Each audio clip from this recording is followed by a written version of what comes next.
In this video, I'm going to explain 3 steps to get a real estate license, and I'll also share some important information about the PSI Candidate Handbook and the exam.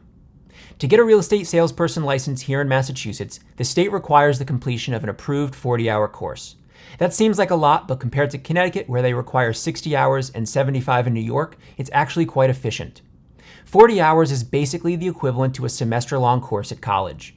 You don't need a college degree to get a real estate license. I'm just using that for reference. Once you complete our 40-hour course, we will issue you a certificate of completion and your official copy of the PSI Candidate Handbook.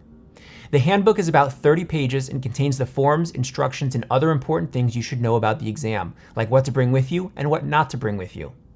One of the forms inside the Candidate Handbook is for us to fill out, sign, and stamp with our school stamp, certifying that you completed our course. PSI is the company that makes and proctors the exam. Importantly, I want to talk about pages 12 to 14 in the handbook. On these pages is the complete topic outline for the exam. Our course covers all of these topics, and at the end of the course, we use this outline to guide us through our final review. Once you complete the forms in the handbook, you will submit it to PSI. You can submit the Candidate Handbook digitally through email, or you can send it in the mail. PSI will review it, and if everything looks good, they'll get back to you with an approval and instructions to schedule the exam.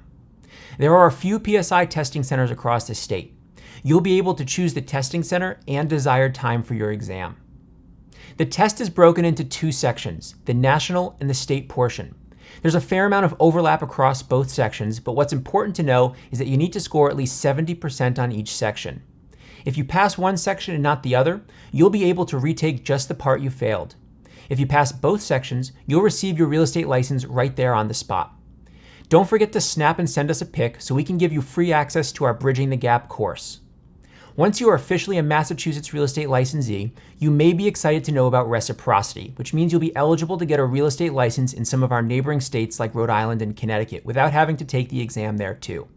In fact, a portion of our students are from those neighboring states, and they sign up to take our course so they can get their license here and then apply for a license in their state through reciprocity.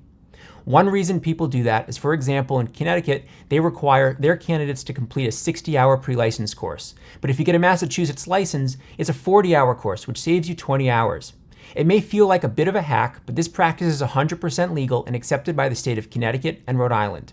So to recap, here are the 3 simple steps. Enroll in a state-approved 40-hour exam prep course, complete and submit the PSI handbook, then pass the exam. We'll be here to help you through the entire process if you have any questions.